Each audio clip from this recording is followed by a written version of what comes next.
Madame, mademoiselle, monsieur, bonjour. Voilà 6 mois que M. Nicolas Sarkozy a été élu président de la République. Il n'a pas voulu célébrer, lui qui n'est pourtant pas avare de célébration, ces 6 mois à l'Élysée, et il a eu raison. On ne voit vraiment pas ce qu'il aurait pu célébrer, sinon toute une série de faux pas, d'échecs, de fausses manœuvres, d'erreurs qui ont été commises tout au long de ces 6 mois et dont on n'a pas fini de payer les conséquences.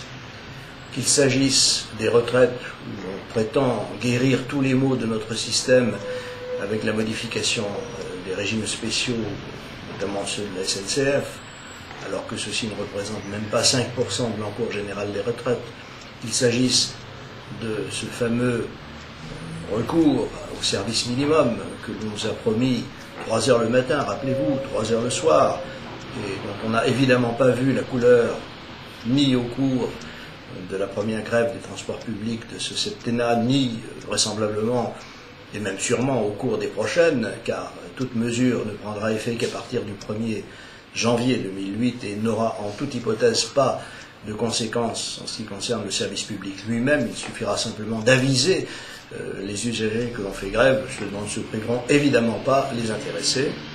Bref, qu'il s'agisse de l'ensemble des réformes qui devaient être, paraît-il, significatives d'une rupture, ou qu'il s'agisse de la diplomatie française, ces 6 mois n'ont été finalement qu'un chapelet de fausses manœuvres, d'erreurs, et même, en ce qui concerne l'affaire du Tchad, de graves erreurs. Que s'est-il passé au Tchad? Eh bien, tout simplement qu'une association dite humanitaire, un organisme non gouvernemental, a pris l'initiative de venir en aide à des enfants dans des conditions encore mal déterminées. Ont-ils agi en deçà des lois, en dehors des lois, au mépris des lois? Nous ne le savons pas encore, les témoignages sont contradictoires, mais ce qui est certain, d'après, une fois encore c'est contradictoire, c'est qu'ils n'ont pas agi en fonction d'intérêts matériels évidents. Et, comme l'ont dit un certain nombre de journalistes qui étaient témoins de ce qu'ils ont fait, ce ne sont pas des criminels. Or, la France, par la voix tant de M. Sarkozy que de Mme Ramayad que de M. Kouchner, leur a mis littéralement un pied sur la tête en les traitant, selon le mot de M. Kouchner, de zozo, ou bien en les englobant dans la condamnation générale de l'Afrique de papa, selon Mme Ramayad. Bref, tout ceci n'est pas conforme aux règles les plus élémentaires qui s'imposent à un État de droit et à un État digne de son nom, c'est-à-dire de protéger ses nationaux où qu'ils se trouvent. Cela n'implique évidemment pas que l'on empiète sur les règles internes aux États étrangers dans lesquels nos compatriotes sont impliqués, mais cela veut dire qu'on doit envoyer à ces autorités nationales un message très fort en disant que la France, en toute hypothèse, ne se méprendra jamais et ne condamnera pas par avance des citoyens français qui auraient affaire aux autorités nationales de ces pays.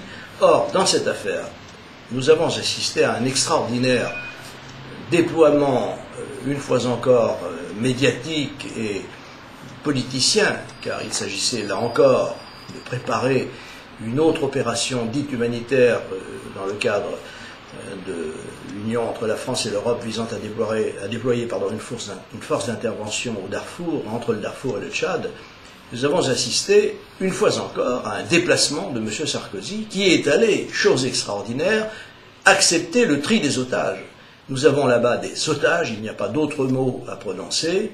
Ils sont d'autant plus otages que les autorités tchadiennes savaient parfaitement ce qui se passait entre Adré et Abéché, puisque aucune rotation d'avions ne pouvait se faire à leur insu. Ce sont de petits aéroports où tout ce qui se fait se remarque. D'autre part, les membres de cette organisation, l'Arche de Zoé, avaient leurs habitudes aux messes des officiers de la base française d'Abéché. Bref, nos responsables nationaux savaient tout.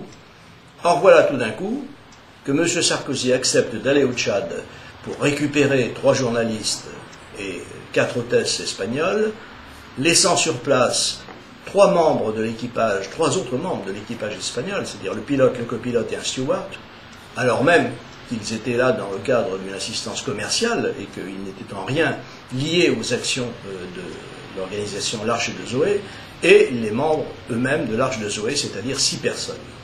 Eh bien, cette façon de faire, de s'adresser à un preneur d'otages, car M. Déby n'est qu'un preneur d'otages, exactement comme M. Kadhafi avec les infirmières bulgares, et de lui dire, eh bien, nous prenons ceux des otages que vous voulez bien libérer, alors qu'en fait il était déjà décidé à les libérer par lui-même, il savait bien que cette position n'était pas tenable, et nous acceptons qu'un tri soit effectué entre eux, est absolument inacceptable, c'est contraire à toutes les règles du droit international, et M. Sarkozy aurait dû se souvenir qu'il y a des règles et qu'on doit les respecter. Par ailleurs, cet équipé, une fois de plus, démontre que la théorie de M. Sarkozy, selon laquelle le pouvoir se gagne à raison d'un événement médiatique par jour, est évidemment un précepte, un principe pervers, car pour obtenir un événement médiatique, on est prêt à tout, y compris à s'asseoir sur les principes. Eh bien, telle n'est pas la bonne façon de gouverner, et naturellement, les Français vont très vite, s'ils ne s'en sont déjà aperçus, constater que les actions de M. Sarkozy et de son gouvernement pêchent singulièrement, à la fois sur le plan des principes et sur le plan de l'efficacité. Il va de soi que quand on fait ami-ami avec le preneur d'otages Kadhafi, on ne peut ensuite, évidemment, se prévaloir d'aucun précepte moral à l'égard des preneurs d'otages suivants, et dorénavant, c'est la France qui apparaît comme étant la cible désignée d'avance de toute prise d'otages, et Dieu sait que les preneurs d'otages ne manquent pas de par le monde. Je m'étonne que M. Zapatero, qui lui-même n'est pas un foudre de guerre, se soit réjoui, mais d'une manière quand même un petit peu pincée, du fait de récupérer 4 hôtesses de l'air de ce vol espagnol, alors qu'il aurait dû s'indigner que les autres membres de l'équipage n'aient pas été libérés eux aussi. Enfin bref, nous sommes dans un monde où les principes n'existent plus et où les États ne peuvent plus être respectés parce qu'ils ne sont pas respectables. Tel est le triste bilan de la France des 6 mois de M. Sarkozy. Je crains fort que dans les semaines qui viennent, nous soyons contraints d'alourdir encore ce bilan. C'est un bilan que les Français, hélas, n'attendaient peut-être pas, même si beaucoup d'entre eux étaient sceptiques sur les promesses de rupture, mais en tout cas c'est un bilan que tous ensemble, nous allons devoir assurer et assumer en attendant des jours meilleurs. Merci de m'avoir écouté, à bientôt, vive la France.